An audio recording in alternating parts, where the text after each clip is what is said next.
મિત્રો હાલના સમયમાં સૌરાષ્ટ્રના દરિયા કિનારામાં ઘણા બધા જિલ્લાઓમાં નારિયેળીનું વાવેતર થઈ રહ્યું છે. એમાં ખાસ જો આપણે નારિયેળીના વાવેતરની વાત કરીએ મિત્રો, તો ગીર સોમનાથ જિલ્લાના ઉના છે, કોડીનાર છે, વેરાવળ પાટણ તાલુકો છે, અને આમ આગળ જોવા જઈએ તો મિત્રો દ્વારકાનો ઘણો બધો વિસ્તાર છે, જામનગરનો ઘણો બધો વિસ્તાર છે.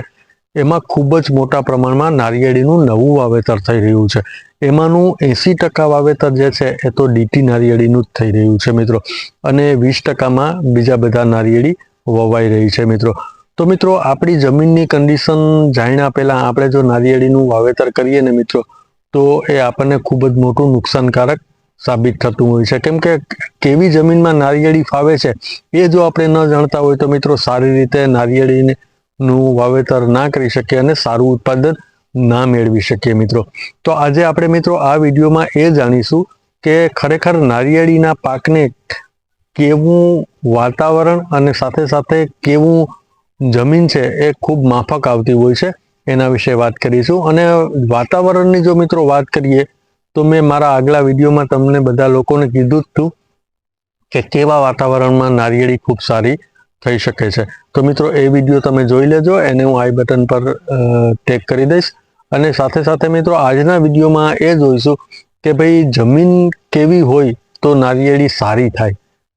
તો મિત્રો વિડીયોમાં કન્ટિન્યુ રહેજો. મારી ચેનલ પર નવા હો તો ચેનલને સબસ્ક્રાઈબ કરજો, લાઇક કરજો, શેર કરજો, બેલ આઇકન ઓલ પર સેટ કરી દેજો, જેથી કરીને આવનારા તમામ વિડીયો તમારા સુધી સીધા અને સરળ રીતે પહોંચી શકે. તો આવો મિત્રો આપણે જોઈએ કે નારિયેળીમાં જમીનના પ્રકારોની શું ભૂમિકાઓ છે અને કેવી જમીનમાં નારિયેળી સારી થતી હોય છે મિત્રો. નમસ્કાર મિત્રો, તમે છો ગીર એગ્રી હબ નામની યુટ્યુબ ચેનલ પર અને હું છું તમારો મિત્ર બારડ. મિત્રો આજે આપણે વાત કરવાની છે નારિયેળીમાં કેવા પ્રકારની જમીનની જરૂર પડે છે અને કેવા પ્રકારની જમીનમાં ખૂબ સારી નારિયેળી થતી હોય છે. મિત્રો નારિયેળીના વિસ્તારની જો મિત્રો વાત કરીએ તો આમ તો નબળી નિતાર શક્તિવાળી અને ક્ષારીય અને સખત પથ્થરોવાળી જે જમીનો છે એમાં મિત્રો નારિયેળી ઓછી થતી હોય છે. અને આમ જોવા જઈએ તો લગભગ દરેક જમીનમાં નારિયેળી તો ઉગાડી તો શકાય જ છે, પણ એમાં મોટે ભાગે મિત્રો જે ભારે કાળી જમીન, નબળી નિતાર શક્તિવાળી જમીન, એવી કોઈ પણ જમીન છે ને એ નારિયેળીને ક્યારેય માફક આવતી નથી મિત્રો. જમીનમાં મિત્રો આવી જમીનમાં જો તમારે નારિયેળીનું વાવેતર કરવાનું થાય, જેમ કે નબળી નિતાર શક્તિ છે, 2-3 ફૂટની નીચે પથ્થર આવી જતા હોય છે, વધારે પડતી કાળી અને ચીકણી જમીન છે મિત્રો, જો આવી જમીનમાં નારિયેળીનું વાવેતર કરવાનું થાય તો મિત્રો એમાં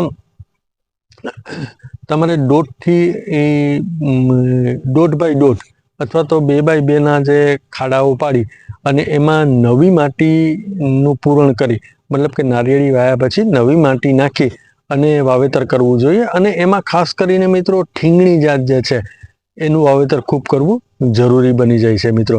હવે મિત્રો વાત કરીએ કે કેવી જમીન નારિયેળીના પાકને માફક આવતી હોય છે.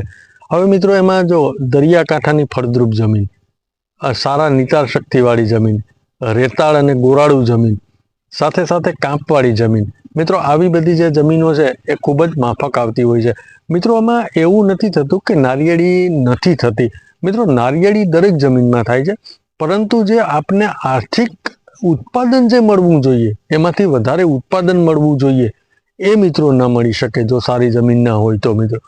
હવે એ જમીન વધારે ઉત્પાદન લેવા માટે આપણને મિત્રો સારી જમીનની જરૂર પડતી હોય છે. એટલે આપણે આપણી જમીન જોઈ અને વેરાયટી પસંદ કરવી જરૂરી છે. અને સૌપ્રથમ જમીન જોઈને જ નારિયેળીનું વાવેતરનું પ્લાનિંગ કરવું ખૂબ જરૂરી બની જતું હોય છે. તો મિત્રો બસ આજના વિડીયોમાં આટલું જ. ફરી મળીશું એક નવા વિષય સાથે. ત્યાં સુધી મને એટલે કે તમારા મિત્ર બારડને રજા આપશો. જય હિન્દ, જય ભારત, વંદે માતરમ, ભારત માતા કી જય, જય જવાન, જય કિસાન.